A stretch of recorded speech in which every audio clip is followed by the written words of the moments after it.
G'day guys, Justin here from Just Your Average Fishos, and welcome to another big live stream Just Your Average Fishos show. Of course, completing the full circle through lockdown, coming at you live, talking kingfish with some absolute legends. And before we introduce them this evening, we obviously have got some wonderful prizes to give away. And I'd just like to introduce those to you. Make sure that you're asking your questions through the feed. Our producer, Ben, will manage them as best as we possibly can. And please make sure you show these sponsors some love. Follow each of our guests tonight, their Facebook page or Instagram pages. Go for charters with them and support all the businesses that support us. Of course, we're unsponsored, non-sponsored and unbiased. So we'll answer anything the best way that we can so that you get the most out of the show this evening. And what a fantastic show it's going to be with prizes like this. Again, thanks to the friends at Complete Angler Ringwood, we have a massive kingfish pack with all the tackle that you need, some soft plastics, jigs, leader line, hooks, some terminal tackle, some inline running sinker rigs, all some bits and pieces to get you started. Second prize, we've got, thanks to Stephen Hill at G-Spot Lures, we've got a top water lure pack. That's the actual lures that you're going to receive. So if you ask a great question and get issued that prize, that is absolutely brilliant. Thanks very much, Steve Hill from G-Spot Lures. We've got the Burson's Marine Care Pack. Thank you very much to a long-time Complete Angler customer and a personal friend, Matt Treadray. Thank you very much for supporting the show to keep your boat nice and clean. And, maybe you could use it on the car if you don't have a boat. Again, a long-time sponsor, Steve Lewis at SFT Lures Australia, with some fantastic Takumis in the 125s. There's two packs of two of those to give away this evening, like always. Met Steve the other day, who came across from Adelaide. Thanks very much for supporting the show yet again, Steve. And finally, a new sponsor on board, a personal friend of mine. We've got this fantastic teaser. It's what we call the Debbie Does Daisy Max teaser from Ash at Deep Blue Water Tackle. This is a teaser that you can either sink or run off the surface. So deepbluewatertackle.com.au. Follow all of those fantastic sponsors, Complete Angler Ringwood, G-Spot Lures, Burson's Ringwood, SFT Lures Australia and Deep Blue Water Tackle. Thank you very much for those prizes. To score one of those, you've got to ask your best kingfish questions. Now, we expect a lot throughout the show, so if we can get them to air, we will. There's going to be a lot of riff-raff going on with this bunch here because it was going on before we went live. And without further ado, I'd like to introduce our first guest, Dan Hoey from Salty Dog Charters. Mate, thank you so much for coming on the show. Resident Port Fairy kingfish legend. Dan, welcome to the show. Thanks for coming on board. How the hell are you? Good, Justin, and yourself? Yeah, mate, we're all good. We're very excited about another night. Now, tell us, Salty Dog Charters, resident, born and bred Port Fairy man, been running Salty Dog Charters for a little while. Tell us a little bit about it. Yes, I've been doing that one since 2013. Something I've always wanted to do. Prior to that, I used to work on Port Fairy Charters as a decky. As a young fella, I did that a lot, so I know the local area quite well. I had a few life changes, decided I wanted to give my own business a run. Started working up only boats to get me all my tickets to do that.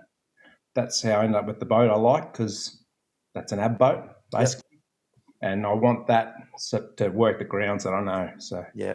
Fantastic. Yeah. And obviously Port Fairy is quite a darling along the west coast there. It's a beautiful little town. It's a great fishing spot, but it can be a pretty crazy fishing spot depending on the weather and so forth. And there's a lot of coastline there.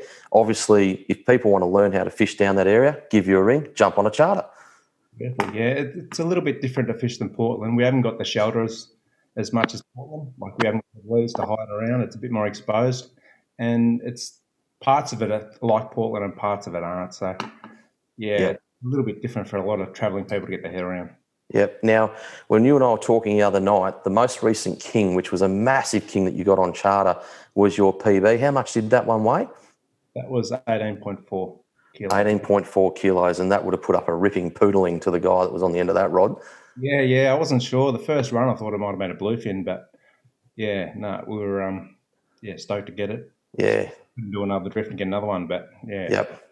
Now, people can contact you obviously via the Salty Dog Charter's Facebook page, and I believe you've got Instagram as well. I see from all of the photos that you've got on your social media, it's a very mixed bag that you can get, and you can sort of cater towards the fishermen for gummy sharks and pinkies right through to bluefin and kings. Tell us a little bit about kings, because kings down your way aren't necessarily easy to catch and they can be quite elusive. So to book a king charter isn't so easy, is it? Nah, the weather's against you here a fair bit.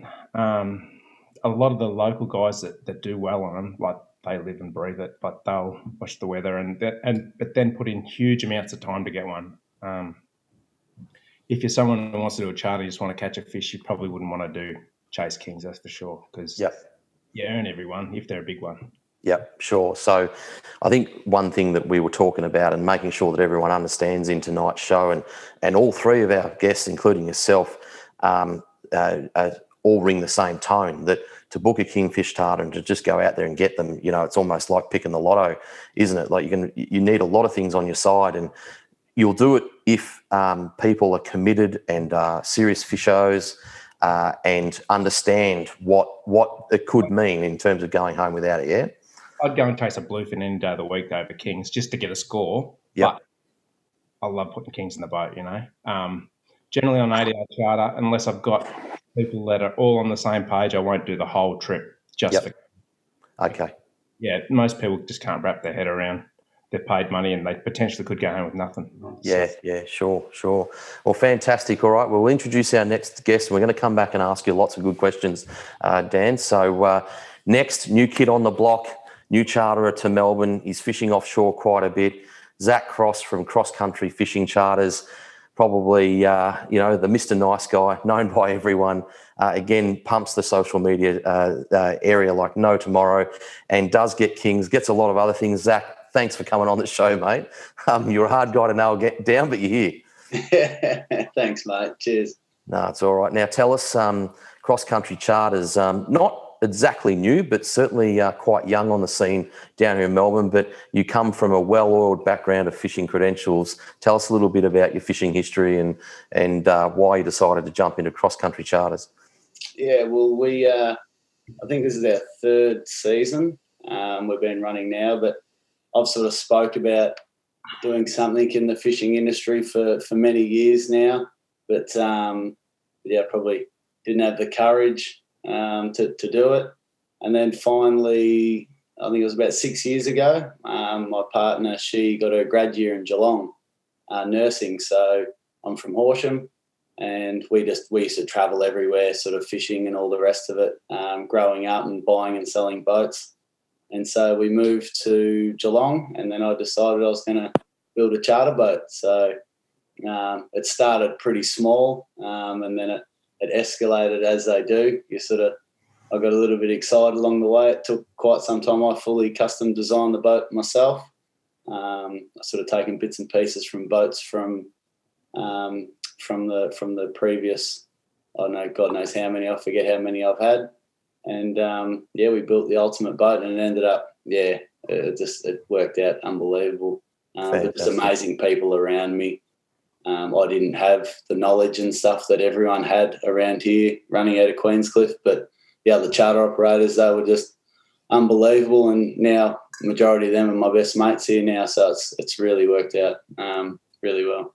No, well done. The fishing industry needs a lot more of that, with people that all get along. And look, it seems from your social media channels and a lot of the people that talk about the charters that they go on is that you like to give them a bit of an adventure and a lot of fun. You're certainly not shy with busting out that camera on the phone, I tell you what. Tell us a little bit about kings for you, because again, Victorian kings, and particularly those that within the Port Phillip Bay, Ripon, offshore, and John Jubert, hopefully is watching, who's an amazing past charter man. You can't call them Melbourne local kings because it's not bloody Melbourne. And sorry, John, because I am guilty as hell of saying that it's Melbourne Tuna and Melbourne Kings. I'm not buying into that, because Joubert was all over that on social media the other night. But so apologies, John, in advance. But so we'll say Victorian kings that are centrally south located at Port Phillip Bay. It sounds shit, but whatever. Tell us about your king adventures, mate. Yeah, well, exactly what sort of Dan said. And I'm no kingologist by all means. We dabble a little bit. in around the rip there, which it's obviously you get your novice fishermen there, and it's not somewhere where you just go out and go fishing. You need to do your homework because that heads is obviously such a dangerous waterway. And so we do a little bit there, but people say they just want a king charter, and we've always got enough stuff there to catch 5 or 6 other species because people say even though you get paid to bring them out, but we're more disappointed than the punters are if we come in and we've got nothing to show for it.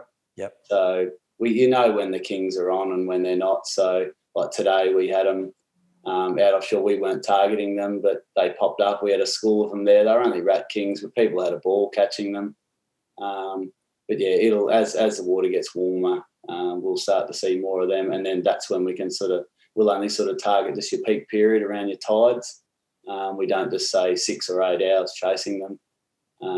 We just work to our strengths and just so then we can get some, as Dan said, some runs on the board, because that, as a charter operator, as I soon learnt, once you've got that, some fish in the tank, it makes the day a lot easier, that's for sure.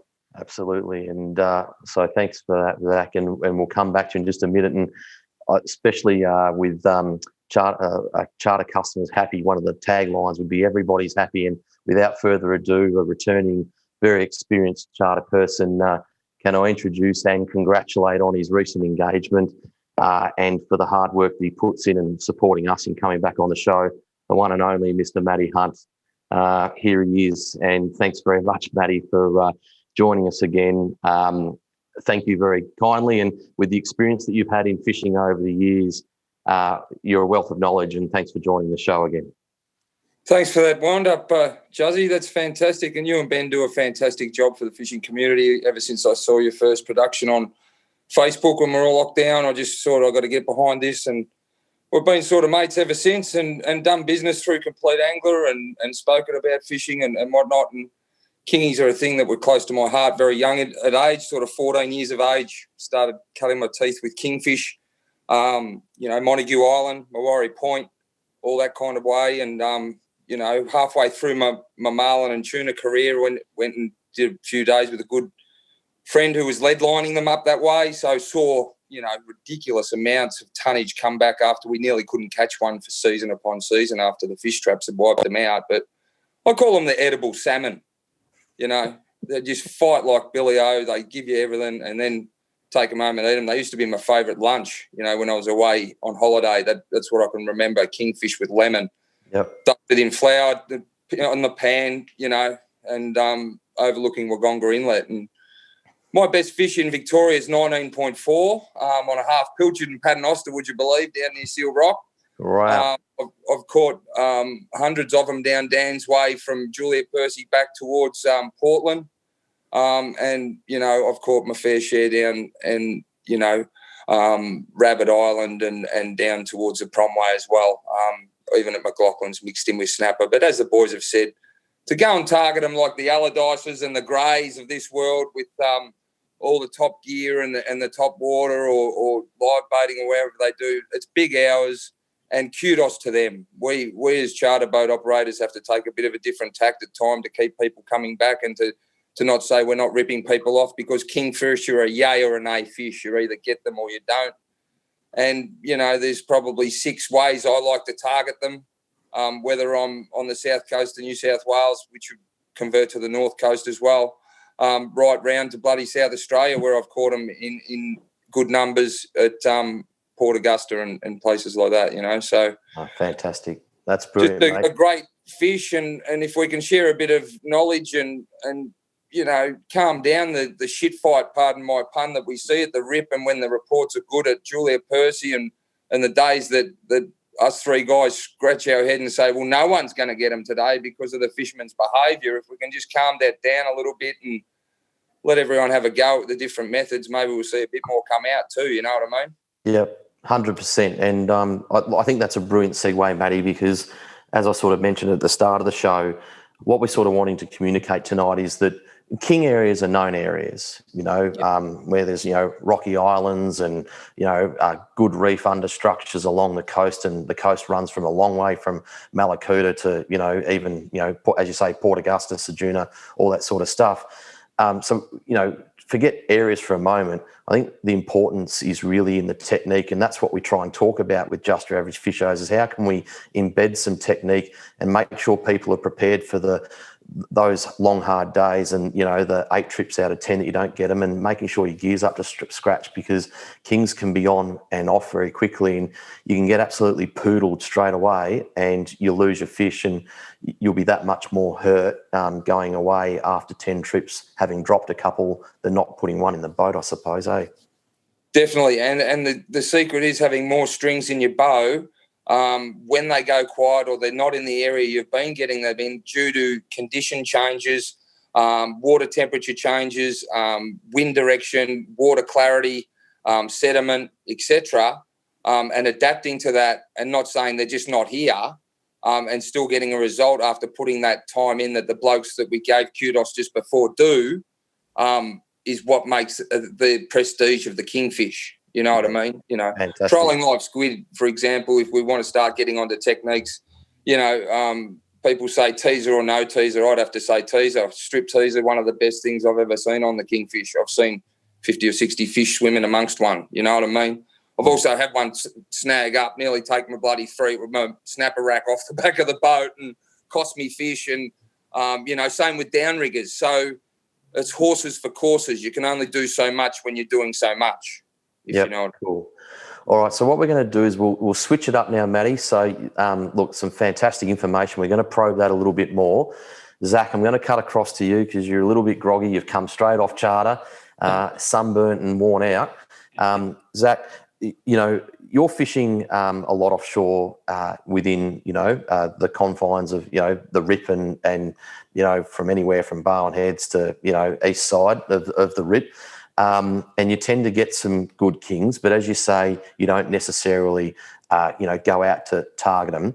How are you preparing, and what gear are you chucking on the boat, and when is the signal for you to go, right, I'm now going to be dunking this in the water, and what is it? So are we jigging? What are you doing? Because you've got a myriad of setups, as you've said before. Yeah, so pretty well. So what we do at the minute, like, because there's endless amounts of kings tailing the water, swimming around everywhere. And as Matty said before, like your greys and alligators, it's music to their ears. They'll go and cast stick baits and poppers. And not every person that comes on our boat can grab a stick bait and cast it without jamming it into Joe Blow behind him. So you've got to play to your strengths there. And so you only bring out certain things. Like you judge every single crew that sort of comes on board to try and give them their best chance of catching a fish. But there's that many fish out there at the minute. Like you slow troll just your tuna lures around and you're hooking up kings. But then once that water temp comes up, obviously there's been a few good fish get caught in the Rip just of late, but that's people putting a lot of time in. I sort of tend to, you got to fish that on your tides too. So you can't go and fish it obviously when the water's in full flow. So you've got to sort of fish at each side of your tides. But we'll sort of go offshore. There's a lot of people dropping anchor out there now and burleying up on all your different reef structures out there, and that's another good method. But you've got to be able to be patient for that as well. But then people are just literally driving around and sounding fish up, which we have in the last sort of month, and you find the fish and you drop your jigs down. But as you say, every single fish you might find 1,000 of them, and you might get one to bite. You mightn't get any to bite, but as Matty said before, all your different messages, you throw plenty of different stuff at them, but we don't go out and just say we're just going to catch kingfish. A lot of people do. They say they want to do that, but 9 times out of 10, the people on our boat, they'll go out and after an hour, say if you haven't caught nothing, you can see they're starting to get bored. So then we go and try and get a few runs on the board to something that we know that they will catch. Yeah, well done. And so let's talk about gear for a second, because I'm a bit of a gear freak and love talking tackle, you know. Look, I'm the, you know, number. If you looked in a dictionary or thesaurus for man who has too much gear, that's me. That's you. So all the gear and plenty of no idea.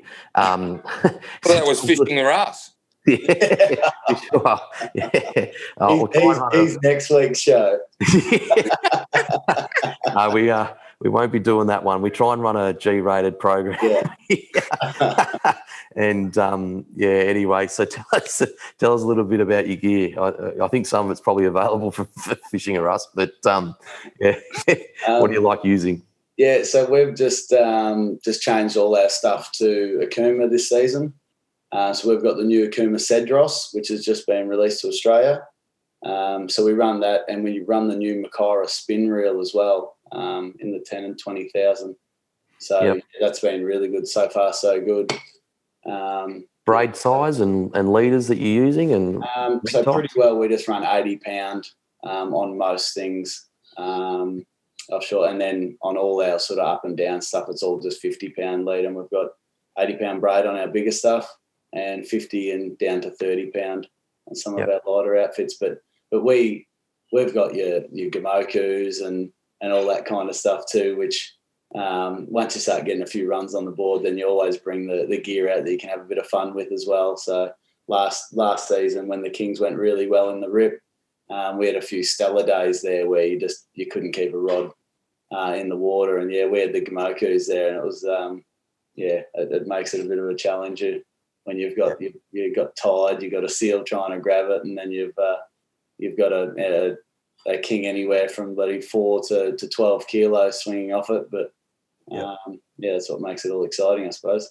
Yeah, very true. And we're going to talk about the Rip a little bit more, because the Rip can be, look, as you say, it can be a very productive thing, and there can be some very big fish. It can be an intensely frustrating thing because a lot of people go out there and just expect to be able to fish it, and there's almost, pardon the pun, but some gentlemanly manner and how you can go about making your fishing experience at the Rip a little bit better. And I think that if we cover that off with yourself and Matty in a little bit of time, we might swing over to Dan now and have a little talk about some of the unique features and what he's doing to prepare for king fishing, because obviously you get some pretty big slobs down Port Fairy Way. So Dan, tell us a little bit about preparing for kingfish, that if you know, let's just assume for a moment you're going out for a kingfish charter, what sort of conditions are you looking for, and do you find that help out a bit more, and what sort of rigs and gear are you sort of preparing for yourself? Yeah, so usually if I just want to go and catch a big king, I'm all about live bait. I like me live baits. Yeah. Catch lots of rats on small tuna skirts and whatnot. But for me, for my best chance, I like to have really lively live baits, whether that be yakkers or slimies. I don't focus too much on squid because I can catch the other bait easier. Mm-hmm. And throwing a live bait for me, when there's nothing going on, a big king comes in behind it, you know it's going to get eat because they shit their pants basically, and you'll see the rod tip going, and you feed them a bit of line, and they're into it. So I just use 80 pound mono leader. I don't use any braid on my rods. Sorry. Don't stick it in the fan, mate. I haven't got one, but that's my preference for a kingfish rod. I use the Talika 12s with 30 pound mono, 80 pound leader on an Oshio rod, and beautiful, nice soft tip, works well for me. Yeah, well done. And certainly some people might be surprised about the mono choice. It's got a lot of stretch in it and so forth. Yeah, not just that. It's more forgiving than braid. And when I fish, like when I'm towing baits, I hate having braid and mimics. I always go mono. If someone throws a braid one in there and you've got all big fish on, they just cut, you lose. Too many fish, in my opinion. Yeah, cool. Now, do you find, question that we've had before is the New Zealand fishery seems to be pretty productive in them using carwai, which is basically Australian salmon. Do you find kings will take Australian salmon here if you've got a smaller Australian salmon on the end of a hook as a light bait? Oh, definitely, great bait. Yeah. Yep. Yeah. If I'm struggling to catch bait out wide offshore, we can get a few legal sized salmon out of the Moyne River, and we've got bait. Yeah, fantastic. Good bait. Yeah, fantastic. Okay. So for you, live baiting and slowly trawling those live baits in the boat? Yeah, slow trawl with just one motor and gear, or a drift, depending on conditions. Yep. Or either anchor up and burley and have them out on a balloon. Yeah. Just on the position we're fishing and people on board, that's a big one.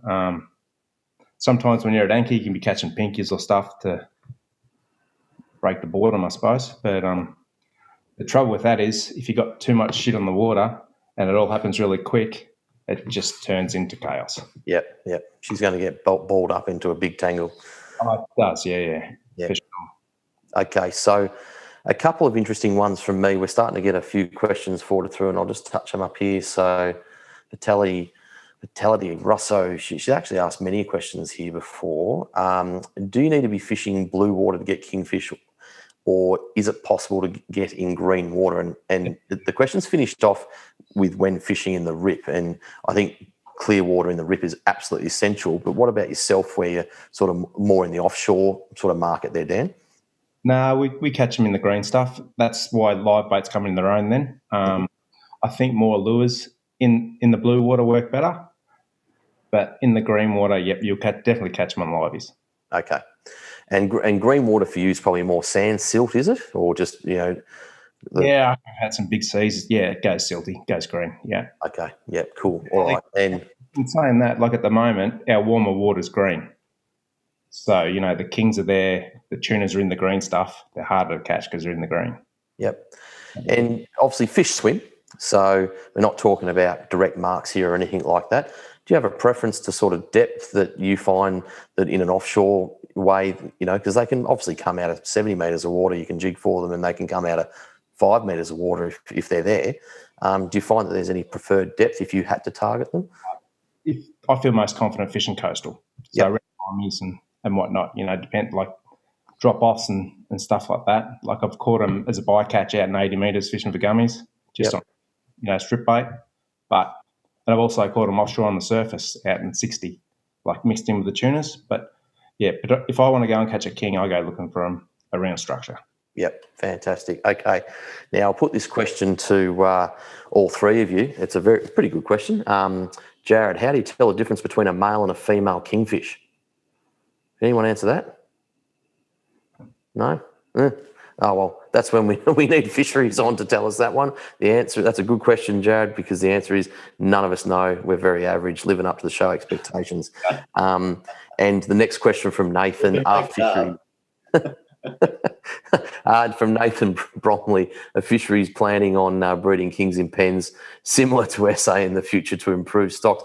Now, that's a very interesting question, and I don't think that I can't say whether they're for certainly going to do this because they've done it in SA. They've also done it in New South Wales with some really treacherous results because some weather broke them out of the pens and they basically destroyed the bait life along the coast there for a fair bit of time. And El McGlashan was telling us that last show before we went live to air. But I think that certainly what we do know is that the larger kingfish stock is in trouble up on the New South Wales North Coast in terms of the recruitment and the breeding rates that the fisheries are seeing.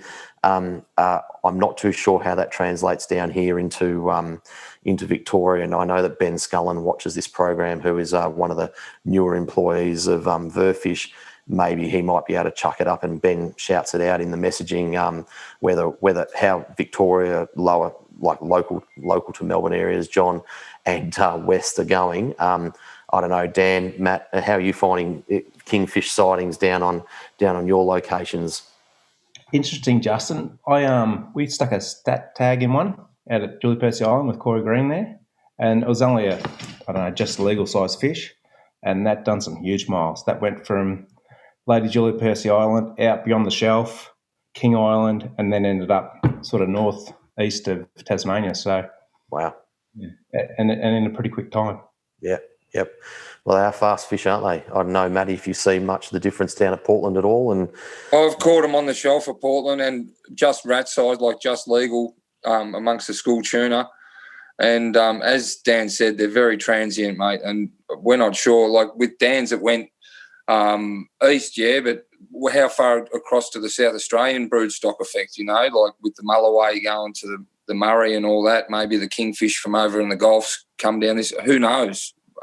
Whether we're affected by east or west. But, there's been like many kingfish caught this year already at Portland, but they've gone off 5 days ago due to conditions. We've had that 5 days of southeasterly, and as we spoke about before we got on air, maybe with these good days coming we'll see conditions turn in favour. But I know the temperature of the water's dropped, the colour's gone in the water, and the fish have definitely gone from chalk to cheese in their behaviour on the coastal area. And that's just part of coastal fishing, and that's why we try and have so many strings to our bows. And as Daniel said, he'll go catch a gummy, or he'll go, there'll be a thresher, or there'll be a mako swimming around, or, there's just something else to catch always. But those kingies are there. They're just in harder to find places. Yep, cool. Now, Zach, interesting question. You mentioned about water temperature before. You said when that water temperature comes up a bit offshore, what sort of water temp do you find you start to seeing a bit more productive offshore? Well, the water temp's sort of going up and down with this weather that we're getting. It's sort of from 17 to 18, and then we get that cold front comes through and then it drops off again. So it's not sort of holding a consistent temperature out there at the minute. But I think a lot of it's too with like the boat traffic. Like I think it was Boxing Day. Boxing Day, the fish went silly offshore. You had that sunshine. The water temp would have risen. I was at home with food poisoning. So I didn't fish that. It was food poisoning too, by the way. It wasn't. I did have a few frothies Christmas Day, but I didn't get too excited. But yeah, so I think if we can hold that consistent temperature and then it holds at that, say, 18, whether it's 19 degrees or whatever it actually is, that's when we'll start seeing it. And we're starting to see a lot more blue water come in too. But in saying that, we've been catching tuna. Last Wednesday when we got 40 tuna, the water was filthy, absolutely filthy. You would never think you were going to pull a fish off it, but it was just, one of them days. So I think that all the fish, they just, when they click that switch and they want to feed, it doesn't really matter about their surroundings, I don't think. Yep. So talking offshore Port Phillip Bay, what do you find the conditions are a bit more favourable other than water temperature, so wind or wave, and what helps get some water clarity when we're away from the southerly breezes? It certainly helps us a bit. Anything with north in it, it's nice. Yep. So you don't get smashed, and obviously the swell, that's a big thing there, because when it comes ripping in through the rip there and stuff, just to actually get us offshore with that big ground swell, when that comes through, that really makes it hard to get out offshore, and it makes it challenging because there's so many people, they might see that light winds, but then you get that big ground swell, even just to get out to the grounds, and people are trying to come in on an ebb tide. And it's just, that's the scariest thing about our fishery, just people without the knowledge of that heads crossing it when they shouldn't. Look, and I would say that I'm fairly experienced in crossing the rip. Those that follow the page know I do a lot of fishing offshore, and I've probably done 200 or 300 crossings, and it makes me pucker every time. Even if you go out in glass, you know that you can be coming back in a dishwasher. So that's a good thing. You need that fear. Everyone needs that fear with the heads, which I didn't have it for a start. I didn't appreciate it, and then I got caught in it. And as I say, I respect that as much as my missus now. It's something you don't take lightly, that's for sure. No, so we'll come back and talk the rip a little bit more shortly with yourself and Matt, because I think we need to cover that as a really special area and pay a bit of attention to that. I suppose just another question, just talking about your gear before. So Paul Pollock, a fellow Mitcham Club angler, he was going, okay, rods and reels. So you're using spin setups, you're using 80-pound braid. What sort of kilo rating and length of the rods that you use in there, Zach, on charter for Kings? So a lot of times with the Kings, we're just using our 5 to 8 kilo ugly sticks. They're on our Cedrosses. They're our bottom rods. They're really light. We step them up. I've got some PCH custom rods from Akuma, and they're unbelievable, these things. We just got them. I've only used them briefly this season. We only just got them fresh this season.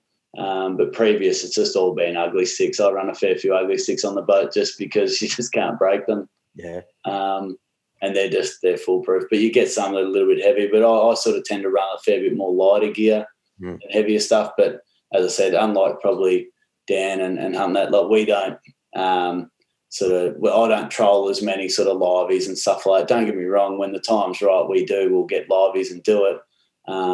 But not so much as them guys do. It's sort of more on the way to the area we might have a troll through there. and then we'll go chase snapper or do a shark drift or whatever it is, and then we'll do it on the way back, because it's always as we leave the bay, we cruise in through. So it's just it's an option on the way out.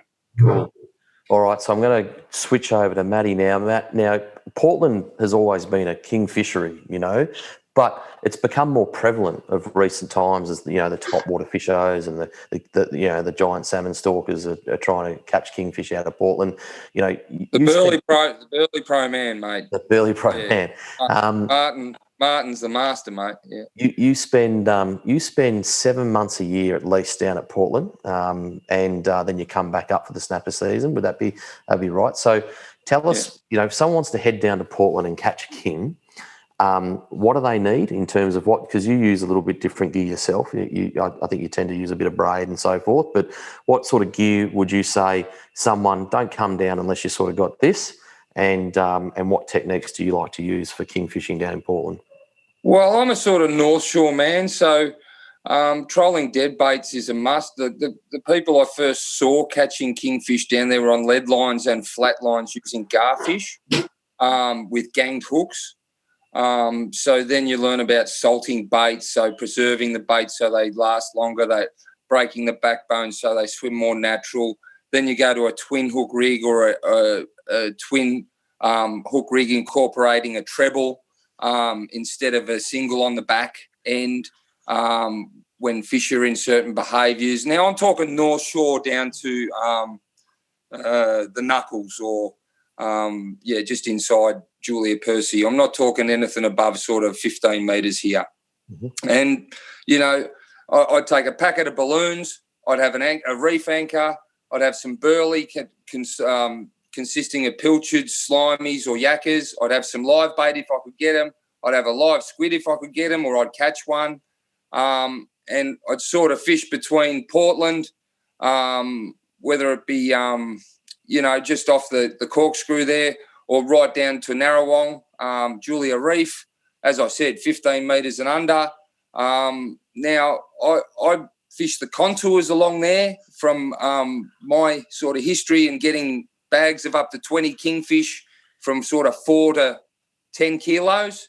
And most of this is done first light or last light. So, charters often, as the guys have said all along, prevent this because of the timing schedule. People are either passing through or they've got commitments or they don't want to miss dinner or they don't want to miss breakfast. And we have to do that to get people out there and fishing. But if you want to chase kingies, I'd have to say first and last light or an hour or hour either side has got to be in it.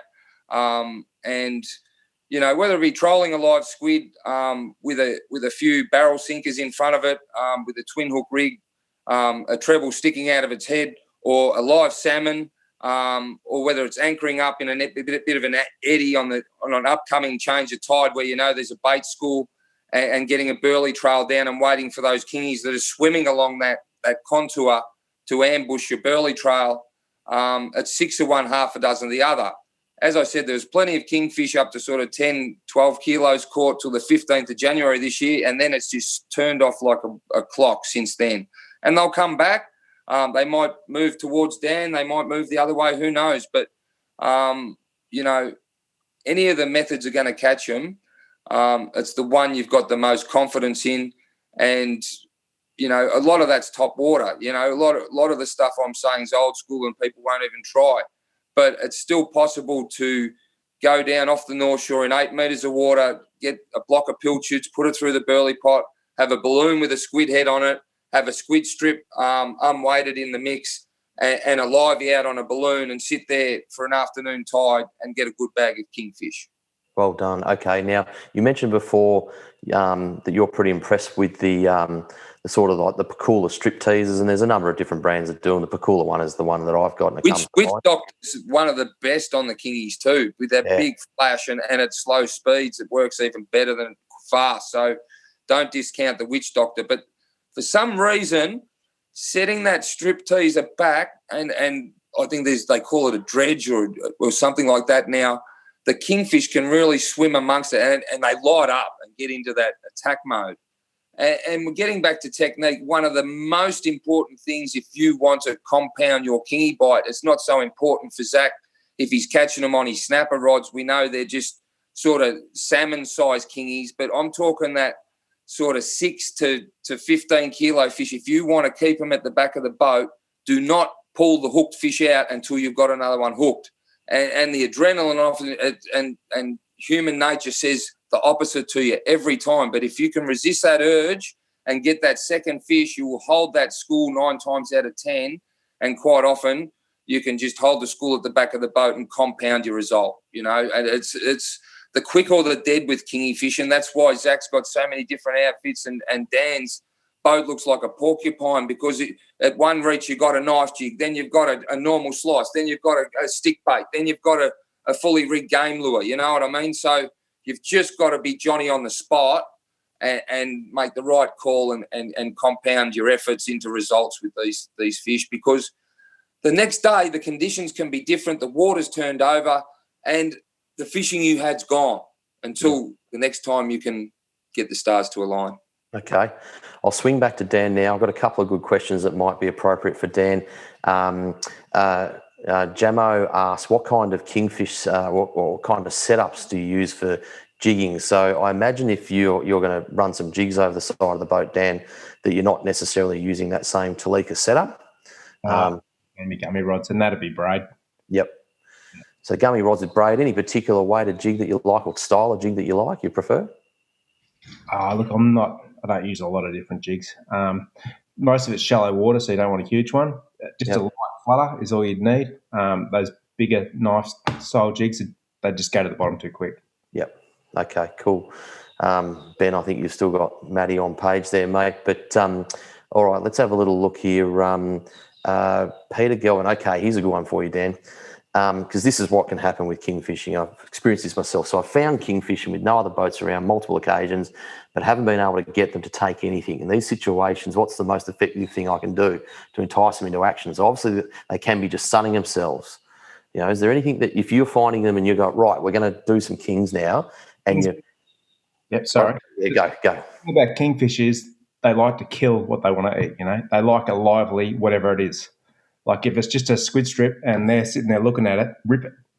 Or, you know, a jig's got a natural habit of plenty of action either way, and a live bait, you know, if kings look at it, they're going to crap their pants and try and bail. So it's got to look like it doesn't want to be eaten, and they'll eat it. Yep. Okay, cool. Because kingfish, when they're on, they're pigs. They're absolute pigs, right? And they don't necessarily, if they're really on, they're not that fussy, are they? When they're on, they'll eat a bit of skanky old sunburnt squid off the bait board. But when they're not on, they're hard work. And, you know, I've had days where my live bait pump in my live well has died. I've got them at the back of the boat. I've picked out the liveliest one I can, fed it back to them, and they just look at it like as if to say, nah, not me. I'm not going to have that. Yep. So, you know, you give it a rip, they'll chase it, but then you run out of distance and then they drop off and they won't eat it. So they definitely like to kill their prey. Yep, sure. Okay. And Pat asks, do you find kings can be leader shy?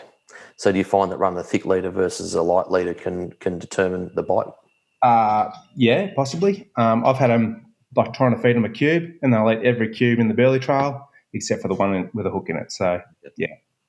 But in saying that, you know, you can't go too light or you're not going to land them either. Yeah, true. Do you downrig your liveys at all? Asked by Nathan Bromley. Yeah, not off a downrigger, but I do weight them down with lead. Yeah, with lead. Yep. Yep. Because I think what we've also got to respect here, and Matty called it out just before, that these traditional techniques of trolling a dead gar, they seem to be lost and on a lot of tackle companies, and you know, it's all due to respect to them, because they come up with the ideas and they got to sell it. But you know, you could have a running sinker gummy rig with the right pound leader with a squid strip and a 20-ounce sinker on it that you could tow behind the boat effectively as towing a squid strip, right? Yeah, definitely. Or I just have like that's my go-to kingfish rig. It's just got an 8.0 circle on it. I use that to bridle the livey on with it, a lacquer. Yep. And then I've just got a loop line on the end, and I can adjust the weight through that. Like it's nothing special. I simplify everything so it's easy. Yep, sure. Okay. Now, alrighty, I'll switch back over to Maddie and Zach, because we're getting a lot of questions on the RIP here, Dan. And the RIP can be a terrible place. It can be an absolute pig of a place from its weather, the swell that it pushes up. You can get these up wells that can push your boat nose literally off the water or out of the water. And I just want to touch on the RIP, because when people see that kings have been caught in the RIP, it's not uncommon to go there the next day if weather allows, and there's 70 to 150 boats in the RIP. And the RIP is a nasty piece of water. A lot of people don't really understand that slack water, if you take off the slack water, RIP time isn't actually slack water at the RIP. It's actually the Williamstown Heads time. So, Zach and Matt, Matt, you've obviously done a load of fishing in the RIP. What's a couple of just general sort of advices that people can take away for when, be it bite time and technique? So someone asked, would you run a teaser in the RIP? My instant thought was no, especially when you're drifting and you tend to be catching them on either squid strips or jigs. Matt, we'll just start with you. What's a couple of takeaways for someone thinking about fishing the RIP? For starters, don't anchor there unless you're extremely, extremely experienced and you have a pull away or a reef style anchor and a smaller diameter rope than you normally use. That's number one. We had an issue last year where a moored like 25 or 26 Bertram anchored there with solid chain from the boat to the anchor, and he was in the shipping channel. You know what I mean? Like, it's just, you've got to use your common sense. It's like a big funnel, that joint, and the water is just, it's got power like you wouldn't believe. And if you don't treat it with respect, it's going to bite you. And you can use teasers in the RIP when you're trolling there, and an hour either side of the right size tide. You can fish whatever way you want there, if the conditions permit, and if the boat traffic permits. You know, it's just like everybody hears a report, and it's just like a magnet. The fish are either in the transit zone or very close to it, and everyone has their blinkers on and says she'll be right. So we don't want to lose this fishery. They spend enough time trying to keep people out of harm's way down there, and I think that's why you're getting us to mention it. Is a little bit of education. Is you don't go there on a run out tide or plan to transit it at the bottom half of a lower tide. You know what I mean? And you look at your streams and your flows, and you know that there's two sort of places that the water's going to be fiercer, and it's deep in between those, and you're going to get a bit of a lull if you get into dramas. And have an exit plan. You don't have to go through the middle most extreme part. There is edges to the RIP that can be quite fishable when the main passage is not on, and the fish aren't only in the most extreme places, you know. All right, so we're doing some question and answers now. All right, so let's have a look here. All right, so Jamie, when you have a kingy on, do others follow and chances of catching? Well, I think we sort of already covered this off, but Dan, you were sort of talking about this, saying, and Maddie as well, that if you hook one and you've got another rig out and there's fish swimming around and they're turning on, keep that in the water, yeah? Make the most of what you got, because it's a short window. Yeah. And don't be in a hurry to pull the last fish out and kill all the rods and baits are eaten. All right, no worries. Maddie, you think that's the right way to go down in Portland? Just giving us a good 100%, 100%, even whether anchored or trolling, that kingy's going to 9 times out of 10 going to be caught while there's another one on. I've experienced it too many times. Cool. Stuart Richardson, any theories on why kingfish don't seem to be encountered on the reefs in 50 metres and deeper off Cape Nelson, yet Julia Percy Islands holds fish? Like, is that a current thing or a food thing? What's your thoughts there, Matty?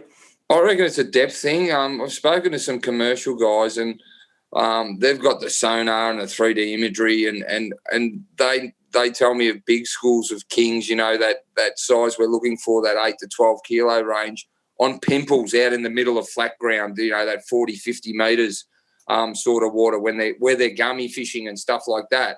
I've caught them around Lawrence Rock, and heading a little bit west, into the first bay there, just past the quarry. But 9 times out of 10, on that oceanic side of things, when you're sort of imitating what they do up the mid-north coast of New South Wales, you're going to encounter the big boys. And when I say that, I'm talking 20 to 35 kilos. There's no doubt I've seen with my own eyes fish 30 kilos plus that I can't catch. And that gets back to tackle choice. People say, I'll just 30 will be enough, 50 will be enough. 80 isn't enough some days. You know what I mean? If you haven't got a 50 wide loaded with, 80 pound mono on these 30 plus kilo kings, you're not going to have a hope in hell. And then especially where you encounter them, which is, shallow reefy ground. They're eating lithe, they're eating pike, they're eating, anything that moves. They're eating salmon that come through, schools of mullet off the beaches. They're just devouring machines, and they're not singular fish, these bigger fish. Every time I've seen these ones, I can't stop back home, and I see them every year I go king fishing. They're 30, 35 keggers, no worries, and I can mostly touch them because they own the water. That's just the presence they've got when you see them. Yep, cool. All right, now we were, when, the CCP shut us down, we were talking about the rip with yourself and Zach, and so methodology to rip. So we're sort of talking about a drift. It's more around those tide changes, which are the Williamstown tide changes. Zach, are you jigging the rip, or are you towing a strip bait? What are your method there? Yeah. So we don't do much towing. Like if we do tow some skirts around, we'll just have some ockies with the squid strip swinging off the back. As I said, we'll tow a tease around, but when word gets out that the kings are there, you can't really have much hanging out the back of your boat, because you more got to pull out the boat fender to fend off the boats, because it just gets absolutely mayhem in there. But yeah, we'll drop the jig rods down. We'll set them right, because we've got the walk around, so we'll set them right around the whole boat. We'll have squid strips sort of put all the way around the boat, about 1 metre up off the bottom. And we find that's a really good method. We drop some liveys and stuff down, but a lot of times we just get smoked by the seals when you put a livey down, because the seals are a pretty big problem there in the rip. Yep. But yeah, so we'll just squid strips and jigs, and we'll just run just knife jigs. We might pull a flutter out right on that slack water, but mainly knife jigs, just so that tide doesn't. So it actually will go up and down, and especially when you're dropping 4 to 8 jigs down the boat, you want them to go straight up and down. Otherwise, you spend the whole time untangling lines. Sure. So tell us, if you're pointing south and you're more drifting left to right or right to left, is there any sort of prescribed side that you want to start on? No, not really. Like, at the end of the day, as you'll see, most people, as I said before, they'll follow the boats. So you get someone come up on the elbow there, 20 boats or 30 boats or 100 boats will follow that elbow.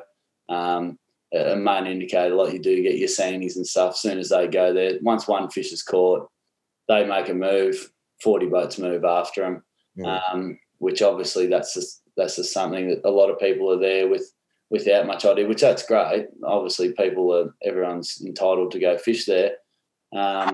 But yeah, it all changes. Like people will fish right up in front of that sort of treacherous waters, but they're more the experienced people. Like they'll sit there and troll. A lot of people lead line through there, and that's a really good method. That's something that I don't do. I haven't done, but a lot of the old school boys, they catch a lot of fish with their lead lines. Yeah. There's certainly a lot of lead liners. You can find Facebook posts on hiring them.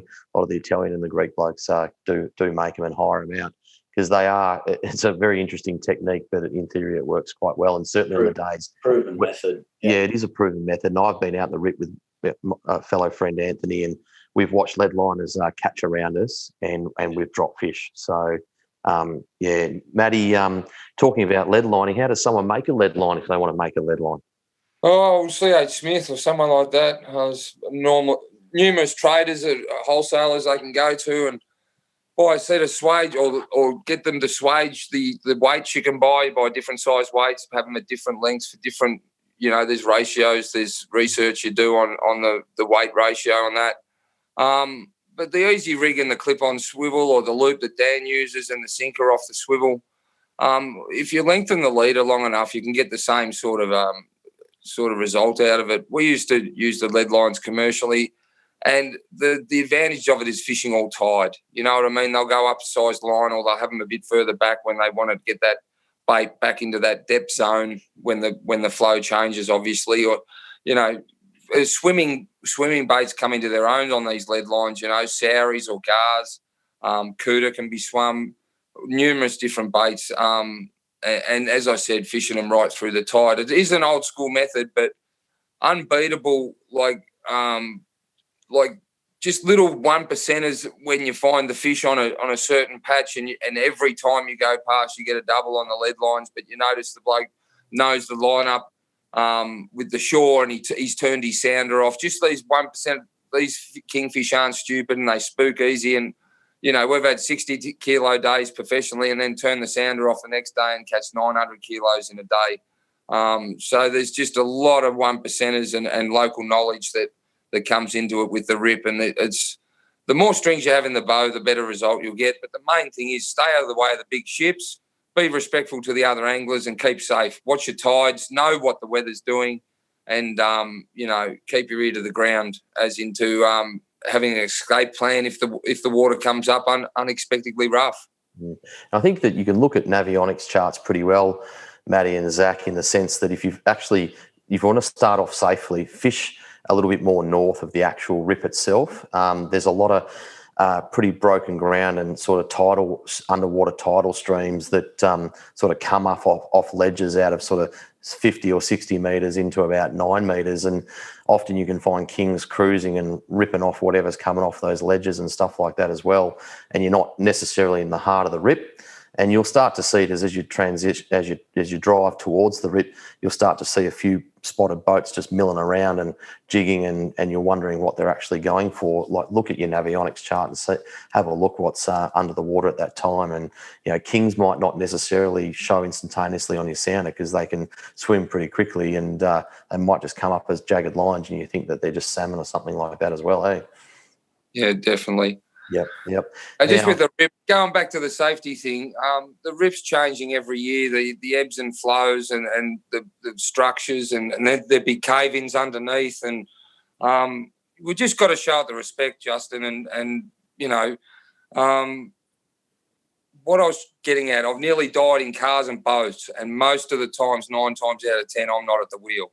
It's going with some bloke who says, yeah, I've been there. Don't tell me I know boats. I've been to the rip this many times, or I've been to McLaughlin's Beach. And the next thing you know, there's a green wave in front of you. The bloke's doing the opposite thing he should, and a quite capable craft is being demonstrated as a submarine. You know what I mean?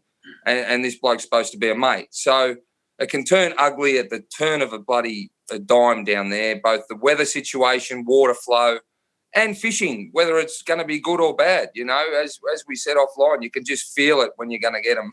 So, you know, don't be afraid to say, call it a day, just because it's cost you a lot of money. It's the only day off for a month or whatever. Don't let that jeopardise the safety and you going home to your family.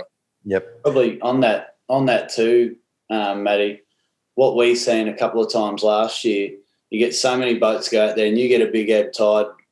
And obviously an ebb tide is when the water flows out of the bay, and then that's when the heads really stands up if you've got a bit of swell and wind against it.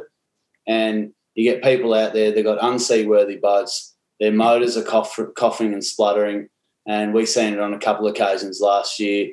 So if you're sitting there in the front of the rip there and your motor shits itself, you're straight out through the middle of the rip. And we've seen flares and everything go off, boats get sucked out there. So if your boat isn't seaworthy, you're not 100%, I suppose your motor, you need to make sure. You need contingency plans. That's what you need. You need it now. Yeah, if you don't trust your motor, if you don't trust your boat, you don't go out there. Pretty simple. That's right. And wear that life vest, and more importantly, if you've got a self-inflatable, make sure that your confidence going to inflate, because we have lost people locally that have gone over and pulled their life jacket and then drowned because it has inflated, and then they haven't realised it's got a hole in it, or it hasn't inflated all the way. So, and to a few blokes out there that are just, you know, got so-called mates using them as fuel tickets, they've got to forget that, and they've got a responsibility to bring everybody home no matter what. And that's number one, and that's why there needs to be some etiquette and some respect shown to where we're trying to bloody get people to go catch trophy fish. Yep. All right, now, Matty, John DePhillis, Matty Hunt, if I had the last $30 to spend on a jigging lure, what would it be?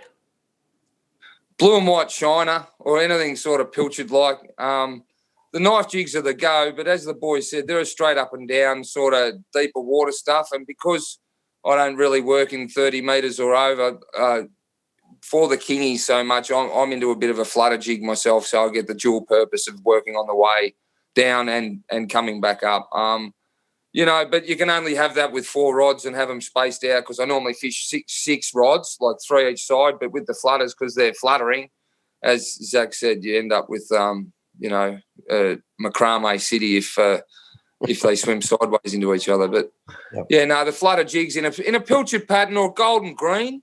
Golden green's been very good over the years, but I don't like to oversize it. If anything, I like the old school flasher mounted in between the leader and the main line. That's a rig I really like when I'm in deep enough water, and just use a sort of a small pilchard imitation behind that. Yep. All right. Question to the panel. Mason says arrow squid or southern calamari, and why? Is there a preference? Someone want to jump in? Dan's got a thought. Go, Dan. Whatever you can catch. Whatever you can catch. You can confidently catch enough of them to have bait, you got bait. Okay. Yep. So fresh bait's fresh bait, yeah?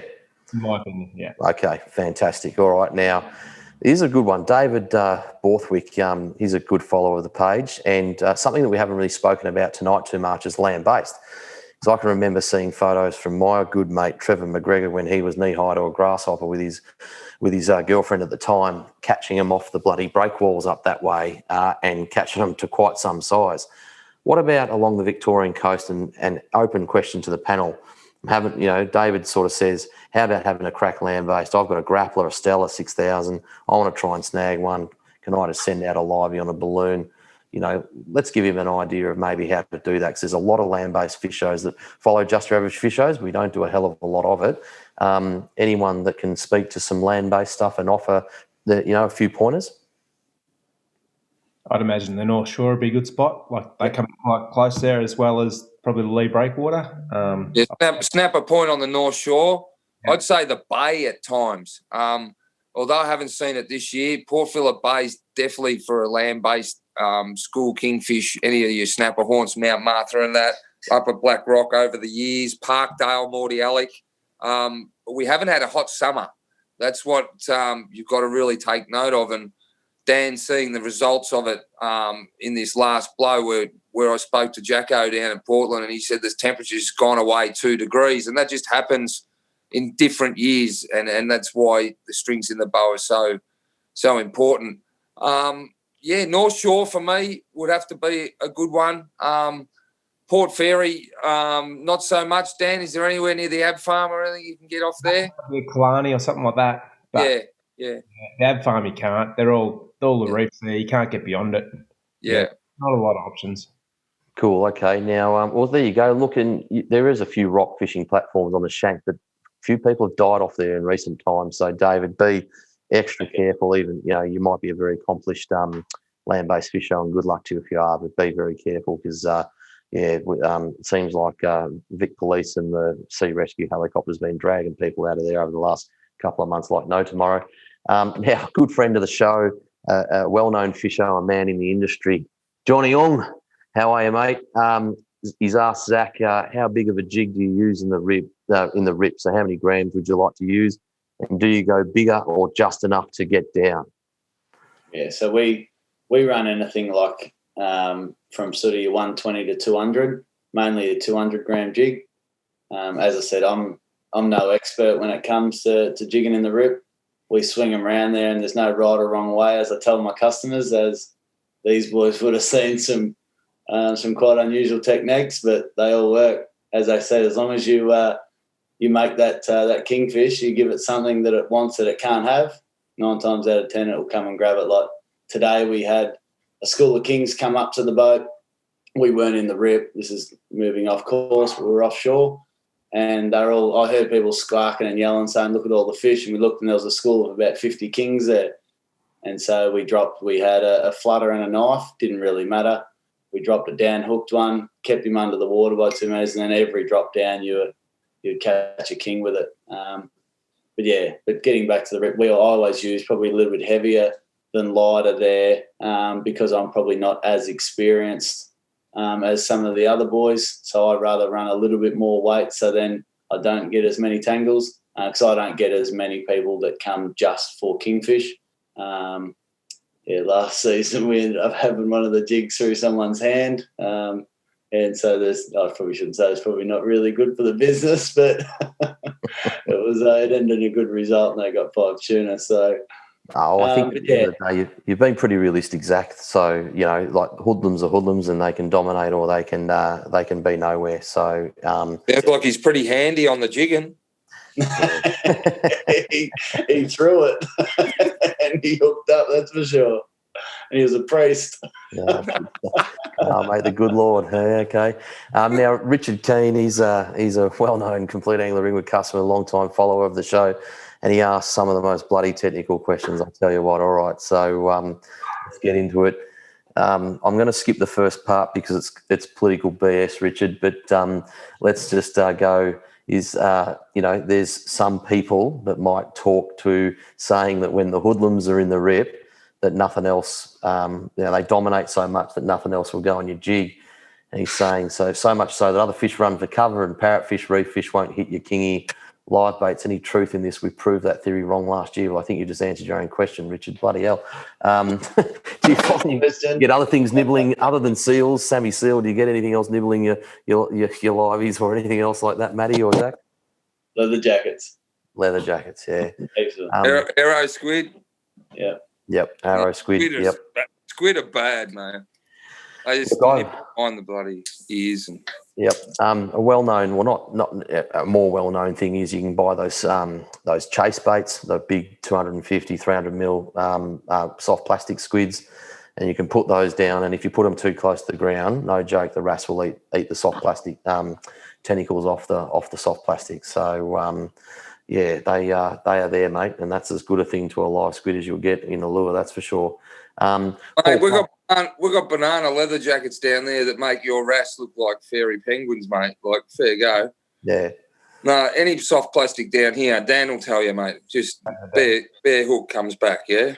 That's why we bait so much. Up there, it's barracuda. Yeah, barracuda. Yeah.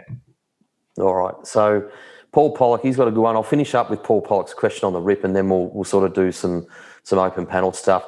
Can you talk to more about boating etiquette when fishing the rip and what to do if you're on a large king heading towards other boats? Well, I think that if you're in neutral, Paul, you've sort of got right away in some respects, but people might not know that you do.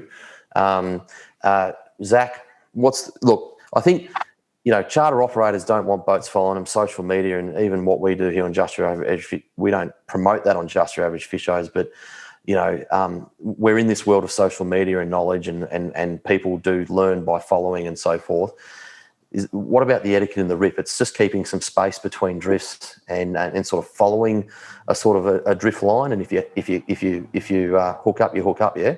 Yeah, that's right. Well, the main thing what I find is obviously you hit the nail on the head with social media, as you've seen, like I squawk and carry on like an idiot on my social media, but I genuinely just get a bit socially excited when we get out there. And you do that, then people follow, not necessarily like there's no secrets in fishing anymore. Anywhere spots, and as you said, like all our areas here, you go and there could be 100 boats on one given spot and they tell their 100 mates, so there's no secrets. But when it comes down to the rip there, half the people there will just be someone hooks up and then they come over there. They're not worrying about what they're doing. They're worried about what you're doing. But it is, you just got to give people space, because some people might have a fish of a lifetime. And then to have someone come in and disturb that or lose their fish, it's pretty heartbreaking. And a lot of these people, as you said, they've planned their trips. They've spent a lot of money to get where they are. So I think you've just got to just give each other space. But there's no such thing. Once these kings fire up out here, you literally Maddie's just fallen over. You've Sorry literally about just that, got, boys. you're not trying to catch fish, so to speak. You're trying to dodge the boats. Like, it does get a little bit out of control, which that's not my scene. That's why you don't see me too much in there. I'll scoot off out offshore. And I think what you said earlier, Zach, is that, and what I've noticed and friends of the page have noticed, and there's a lot of chatter going on, is that there's plenty of kings out there from a perspective of kingfish. You know, if we're judging by the number of rats out there, it's a very encouraging sign. And if you're someone that's not experienced on the rats, you know, that's a great place to start, because, you know, they're pack fish, and, you know, you can learn about testing your gear on them and so forth. And they do come in to the bay, and they go up a bit further up the bay. You know, we've had fish as high as Docklands for, you know, there's some very big fish, and, you know, there was a rumour that they were released from the aquarium, and maybe they were, but I think that's certainly a good way to sort of space out and get out there. And you know, as frustrating as this sounds as well, if you're someone that's inexperienced, and I'm very inexperienced, there's a lot to be learned by pitching a lot of stuff at a pack of king rats that are sort of sunning themselves offshore in pristine conditions that you know you're safe at. Yeah, there's a lot of learning out of that, even though you might not hook, but you might just as well. So, you know. That's right. And that's what people have got to do. They've got to go try new things. And as you said, when it's safe to do so, go offshore, get to know your sounder, because there's that many kingfish out there. And I know a good friend of mine who's just got into the fishing scene, and they went out, they marked up kings, they pulled up, they dropped jigs down. He got a 92 centimetre king straight up. They caught another 3 or 4, and he had the best day of his life. He come in and he said, I sounded him, I dropped down, we caught him. I'm like, mate, that's fantastic. And that's what it's all about. You got to trust your sounder, go out there, try and find the fish, throw different methods. They were casting poppers, doing all kinds of things. And as I said, you do that, you do it off your own bat instead of following 100 boats. It's a pretty good achievement in my books. Yeah, I think, look, you've just raised a really brilliant point there, is that understanding your sounder, and I'm actually going to be doing a lot more stuff on sounder stuff for all of the viewers out there, because I've got mine pretty well tuned in and know it, but you've got to understand your own system. And, you know, people don't realise that people that consistently get fish and get good size fish, and they're quite accomplished fishers, the amount of hours that they spend on the water wrecking or just trying is unbelievable. And understanding what's under your boat is just as important as understanding the fish that are swimming around that area as well. Because, you know, kings are attracted to, you know, areas that hold bait, you know, food, you know, reef structure, bommies, you know, areas of current lines converging together that's going to push bait into a holding pattern. These are really important things. So thanks for bringing that up, because that's really, really important. So what we'll do now, just for a couple of minutes, we've got the whole panel. So, Dan, you've been a little bit quiet. If I said to you, let's say, besides booking a charter, coming down and experiencing the amazing Port Fairy, which is just a beautiful, beautiful little town. It's got some amazing facilities down there. The Port Fairy pub is an absolute sensational counter meal as well. Been down there a few times. And my brother-in-law and John Cahill actually pulled a humongous mako out of there a few years back that we had on the page. It's quite good for those down there as well. Besides jumping on a charter with you, what are 5, if you said 5 essential tips, or 3 to 5 essential tips that someone must tick off in their preparation for king fishing, Dan, what would they be, mate? Quality gear that's, you know, in top-notch nick, because if you get a king, a big one, they're going to find any weak link in it. Like I said earlier, I like bait, and I like good bait. Personally, like a good live bait, myself, I think outfishes a lot of different lures. That's just my preference. Mm-hmm. Knowing the weather down this way, because a lot of people, like, we haven't got any marker buoys or whatever that can signify where a bommy is, but that's the structure you need to fish, is where, you know, that white water can potentially be. There's, you know, everyone knows they're at the island, but there's lots of other places where they're not. Look outside the square and keep your eyes open, because sometimes they could be on the surface milling around offshore and you've written them off as salmon, but they're kings. Yeah, and interestingly, the guy, now I don't know who asked this question, I do apologise, but, you know, do they actually bust up like salmon bust up? My experience isn't of that. They tend to mill around and barely break the surface. You know, would that be fair? You get a ripple, or you can see, like, depending on the colour of the water, like in blue water, you can get like a yellow or green stain, and that can be anywhere offshore. Like Matty was saying earlier, like we catch them when we're trawling for bluefin, and we might be out in 70 metres of water and get them on a skirt. They just come up. So, I think the key points is having your gear top notch, having quality, bait, and time. You need to give them time. Yep. Time's the big one. You're not, if you pull up and haven't caught one in half an hour, well, you haven't earned it. Yep. No, fair enough. Matty?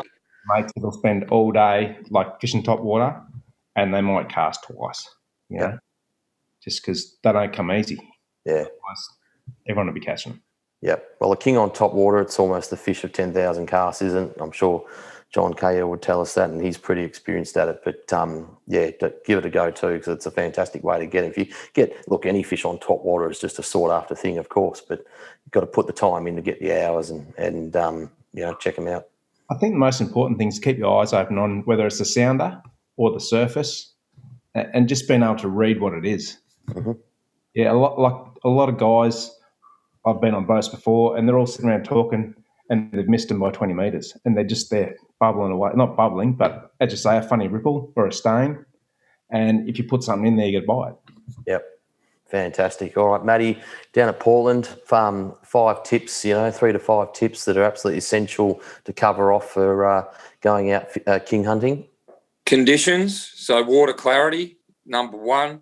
They're like a salmon. We used to do a lot of surf fishing, and if the fish can't breathe in the water, it's full of silt and sand, they don't like it. So out of Portland, conditions, these southeasterlies are no good. You need something from the west or the north. First and last light, good bait, as Dan said, but I'd add squid in there.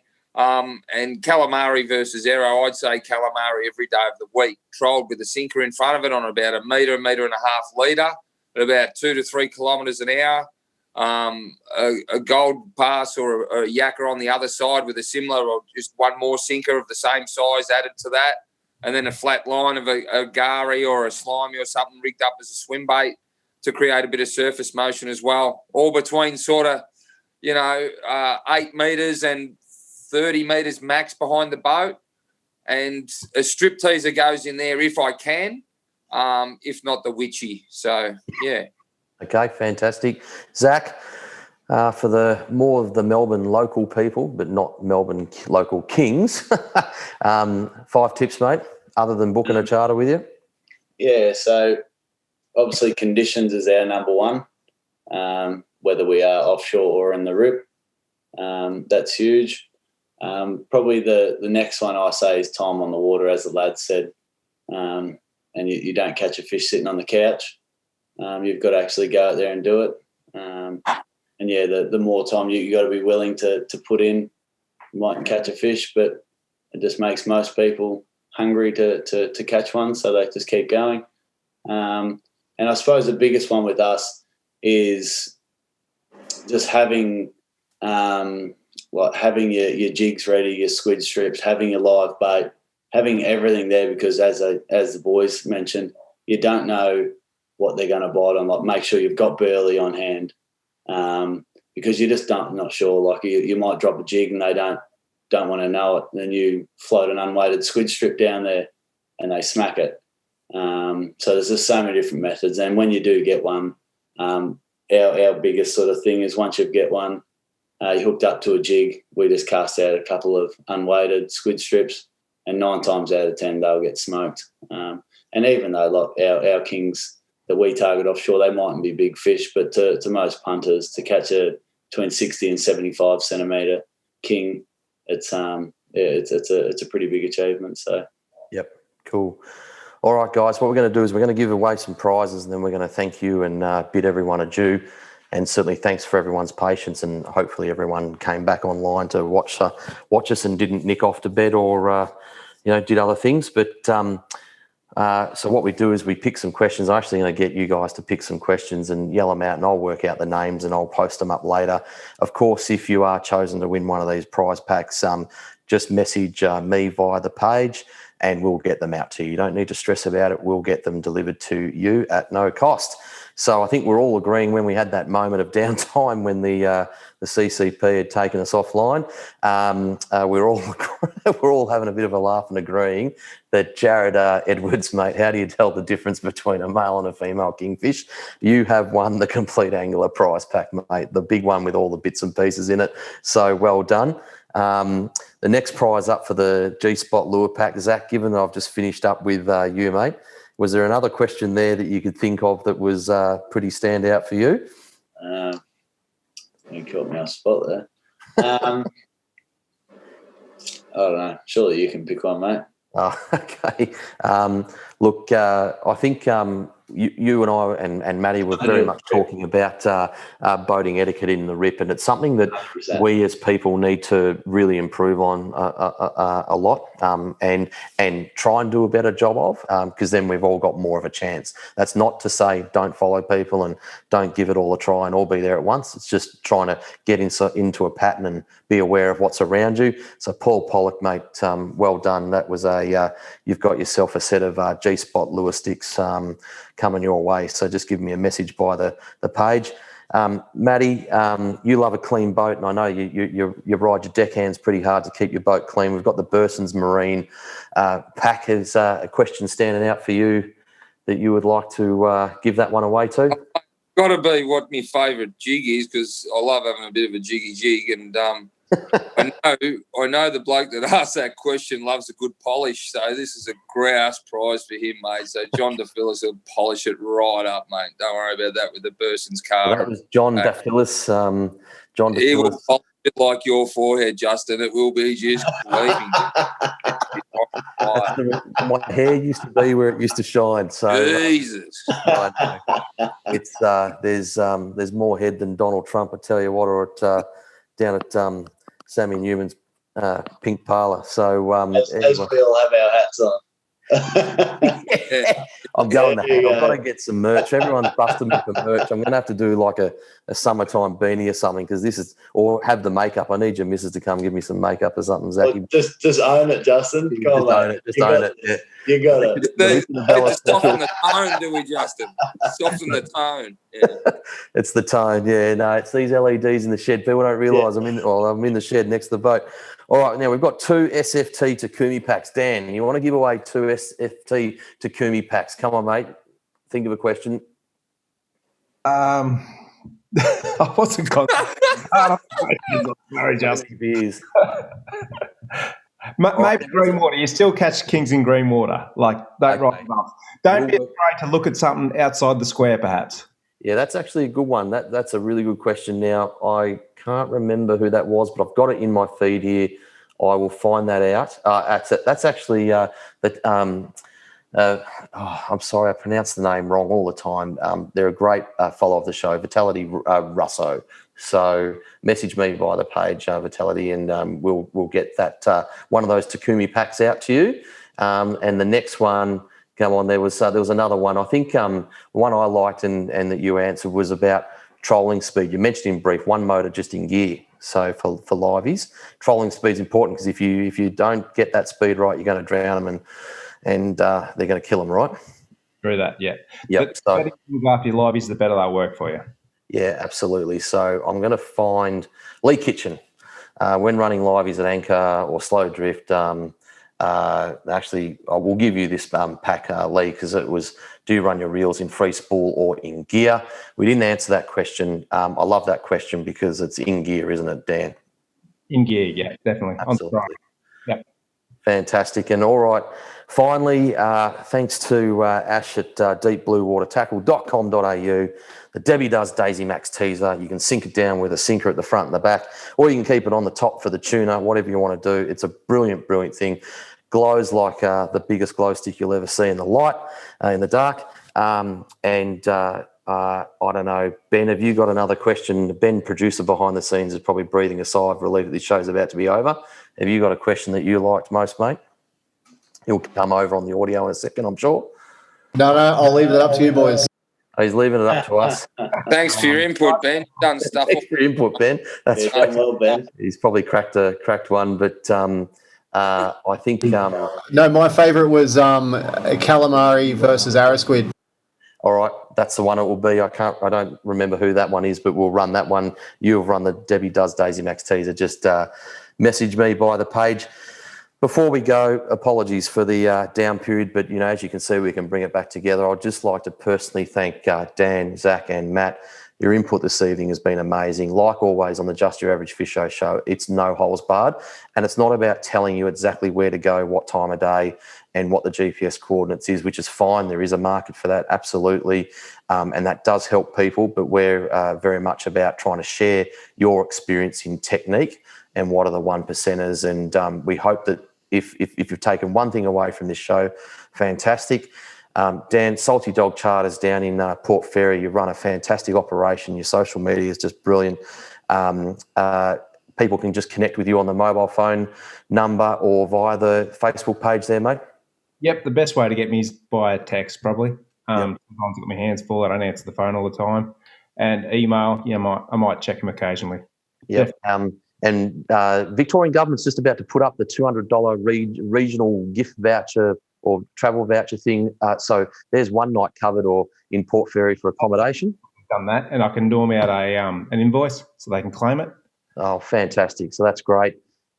Zach, the new kid on the block, you run a fantastic show there, mate. Leaving from Queenscliff, how do people get best in touch with you? Yeah, so either just on my mobile number, 04177 22094, or just on our Facebook or social media or on our website. Fantastic. No, that's brilliant. And of course, Matty, you're still doing Snapper for a little while and then you troop down to Portland and become a Portland regular again. Just contact you via the fishingservices.com.au page or via the Facebook page there, mate. Yeah, mate, just the Facebook page is the best. Either message me or text me on the phone. As Dan said, it's just hard for us to answer the phones. So, just text message is best or Facebook message, mate. Just, if you could put in the comments the name and number of your stylist too, mate. I'm sure a lot of people are wondering how, the appearance is just second to none, mate. And don't worry about using one of them big teasers, mate. We just get you down the transom, mate. Those kidneys will be jumping in the fish bin. Thanks, mate. Haven't been able to, someone said that I rock the bee sting face look, and I tell my mate Anthony, who I fish with a lot, that he can't take a good photo, and then Graham Blake puts up one off a charter many, many years ago when I'm about 30 kilos lighter and puts us all to shame. Or puts me to shame in a very big way. So well done, Gwayne, on that one. His beard weighs 30 kilos these days, mate. So, mate. He does all right, and it's all good.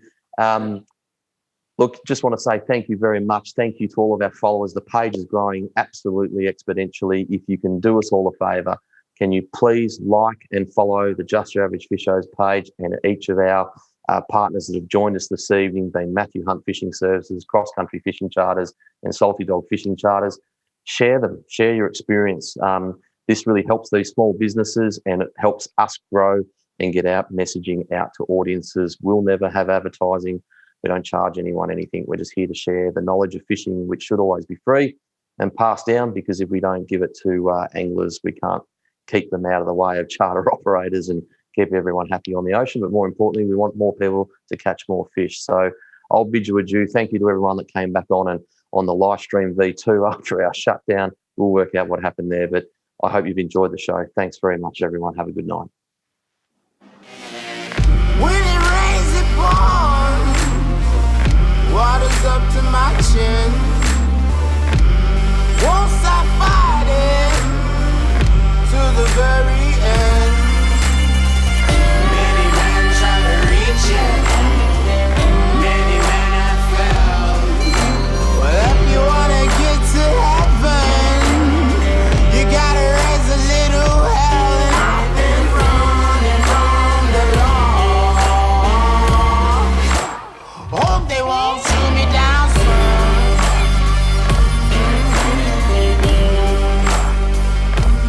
Facing on a sleepless night.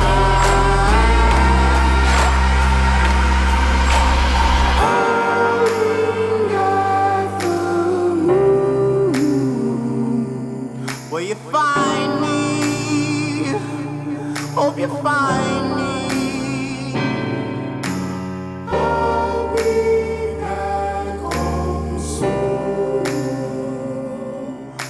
sun.